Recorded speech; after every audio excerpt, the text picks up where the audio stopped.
Anyway, I had a request that I'm going to try to, do. Somebody asked me to do a video about the law of the wild, survival of the fittest. It's like whenever, well not whenever, but I've had it happen, I've heard it happen.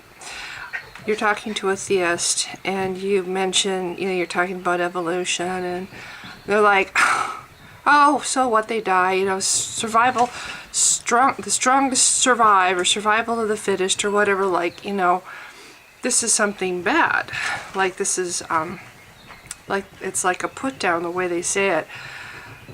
Like, the bully always wins when it comes to, survival of the fittest. The bully always wins. Oh, fine, whatever. So, I don't even know how exactly to describe the way they say it, but it's just like this derogatory way of putting the something that's, well, nature.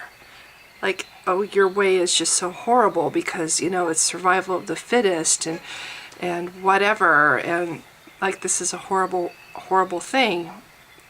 Kind of the equivalent of saying that bullies always get to win, in the way you look at the world, bullies always win, and this is, anyway, it's not, I think it's true that people who have that attitude don't really understand various things, like what evolution is, what things contribute to evolution. There's lots of things that contribute to evolution. I'm not a scientist, though, so I can only say what I think. Somebody's asked me to say what I think, which is what I'm going to try to do, but please keep in mind that I am not a scientist. I have a snake around my neck. It doesn't make me an expert when it comes to anything. Just a little crazy, maybe. He's got a vice grip. See, pretty quick. I'm gonna be dead. Okay, here's a good example. Survival of the fittest doesn't necessarily, or the strongest, strongest, fittest, most clever, most intelligent, most able to adapt. These are all things that go into the survival of the fittest, not necessarily aggression and strength. You have two people, two guys. One guy, they both have snakes around their necks. One guy has a skinny little chicken neck, and the other guy is a former football player. He's one of those guys with no neck, real thick. You see the head, you see the shoulders, and there's nothing separating the two. Okay, so these two guys have these big ass snakes around their necks, and the snakes, as this one starts to do it, and the snakes decide, you know what? I think I'm gonna make this person a meal, and they start constricting their bodies to cut off the air supply of their intended victim. Which of these two men do you suppose would be more likely to perish? The guy with the skinny neck? Or the big guy with the muscular football player neck? Which one of these guys would be most affected by the snake squeezing itself? Anyway, so there's one example of, and of course the big football guy who would be the one more likely to survive, obviously, would therefore be more likely to pass on his genetic code to produce offspring who have thick necks, okay, making them more impervious to snakes and less likely to be killed by a giant snake, okay? So, so there's one example of survival of the fittest. The big guy with the big neck isn't a bully. He's not a bad person. He's just lucky enough to have a characteristic that, oh, we're starting to peel down here, that makes him more difficult for the snake to kill. Okay, so there's one example. There are examples where strength and aggression are helpful to and do contribute to how a species evolves. The wolves society, the society that you see in wolves, is a good example of this. You have the alpha female and male in a wolf pack. Pretty sure from what I've read about wolf packs, only the alpha male and female make pups, breed, and have puppies. So the strongest members of the wolf pack are carrying on their genetic code. They're reproducing and making, hopefully, the strongest possible babies, thus ensuring the pack's survival, making the chances of the pack's survival and the future generations of the pack stronger and more likely to endure. So there's method to the madness. There's a reason why the strongest animals in the wolf pack carry on the genes and breed. A wolf pack, unlike a lion pride, a wolf pack does have multiple male members in it. It's not just one male leading a pack of females. There's males and females in a wolf pack, but there's only one that gets to breed with the alpha female, and the others just kind of vie for the pecking order further down. Who's the second, third, fourth, whatever. Ultimately, there's the poor guy at the bottom who's the one everybody picks on. So with the Wolf Society, strength and aggression do lend a big hand. Doesn't make the alpha wolf a bully. It's just all part of what keeps wolves, on the planet. There's a reason for it. It's a good thing. If weak members of the pack were allowed to carry on their genetic whatever, there'd be more weak wolves, and ultimately that might weaken the entire species, and eventually we wouldn't have wolves anymore. So there are cases where strength and aggression, otherwise known as bullying, when I think of somebody, who cares, strong to survive, whatever, it's kind of like they're implying that this is a bully kind of thing, and that's true in the cases of some species like wolves. But there's a lot of reasons why a species might survive because of, or members of a species. You know what? I don't know jack shit about science. I'm just saying what I think. So please keep that in mind. But another factor that could keep is adaptability. If you have a species that eat grass, and for whatever reason, climate change or whatever, the grass becomes no longer available, you're going to have a species in trouble. And you might be having these members of these species starving to death. Well, maybe you have some that have the clever idea or the adaptability to think, instead of continuing to try to lower their necks to graze, they look up for food. And if they have long enough necks to reach the lowest branches, they can nibble the leaves on the branches. And this one's hissing, I don't know if you can hear that, and survive on leaves. And eventually, of course, the ones with the short necks might try to imitate this behavior and not be able to reach the leaves, and those ones with the short necks would die out. They would starve to death, whereas the ones with the longer necks would be able to continue to live, and they would be the ones to endure, to pass on their genes and perhaps pass on that quality of being able to still eat, feeding on the leaves. And of course, any offspring that are born with short necks, they either have to leave and go to a different area, or they starve to death. And eventually you have just long-necked members of that species, because all the short-necked ones were not able to survive. So in that case, you have adaptability plays a big part, and a couple hundred years later, if you see a member of that same species and compare it to that same animal and how it looked a couple hundred years earlier, you might see noticeable differences between the two animals, shorter-necked creature versus the longer-necked creature that basically came along and took its place because only the longer-necked creatures were allowed to continue to live. They were the only ones that were able to eat. So, you know, that's kind of how evolution or natural selection creates changes in a species, but adaptability to changing of environment also weighs in quite a bit to decide how a species is going to adapt or change to fit into its new environment after the environment undergoes a change. So that was a thought that came to my mind as far as an example of what I'm trying to say. The strongest or the fittest survive while the weakest don't. That's not necessarily, you know, it basically ensures the survival of a species. It's a good thing. There's a reason for the laws of nature that exist. There's a reason those laws exist. It's not because nature is cruel. It's because those laws have ensured life, the continuation of life on this planet. They're good laws, you know.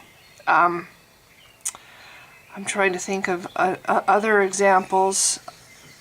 This boa constrictor is one of the more primitive species of snake on the planet. And I haven't actually looked at this one close up because we're not quite that close yet. We're getting better, but you know, I don't want to rile the serpent. But he's a boy, and I have heard that boa constrictors, especially the males, which have the more prominent feature at the start of where the tail is, and good luck trying to figure out where the tail starts and the body ends on a snake, there are remnants of the hind claws. Because once upon a time, these guys had legs. That's something else that I get annoyed about when it comes to theists. Their whole attitude about macroevolution, that there's no evidence for it. Actually, everywhere you look, there's evidence. Human beings are evidence of it. Every animal on the planet is evidence of it. Snakes are evidence for it. This guy has little protrusions lower down on his body that are remnants of his claws. Horses have chestnuts, which are remnants of a toe.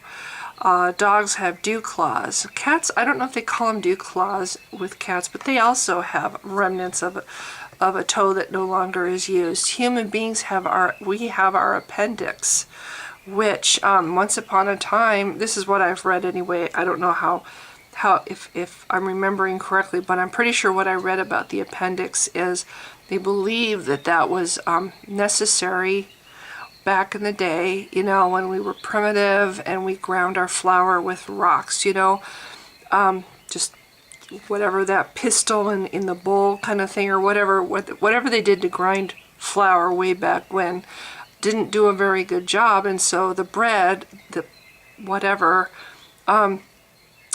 that they ate had was prone to have little pebbles and sand in it. And the appendix, I believe, was used or was necessary to help pass that or process whatever it is. But now it's an obsolete organ in humans, but we still have it because we are in transition. We are living fossils in transition right now. So when a Christian says, well, there are no such things as transitional fossils, you've never found a transitional fossil. All fossils are transitional fossils. Every single one. We living, breathing creatures walking on the planet right now are transitional. If we were, when we die, our bones are fossils. They're not petrified, but you know, neither are, well, they're not really fossils either, but if you give it enough time, they'd become fossils. But yeah, we are in transition. If humans were to live another 1,000,000 years, or even a couple 100,000 years, how different would we be in a couple 100,000 years than we are right now? You know, everything is changing all the time. So Christians who say there's no such thing as evolution or no such thing as that's a hissing. so funny. They just need to look at the world and you know what? Look in the mirror. If you want an example of macroevolution, look in the mirror, because you are one.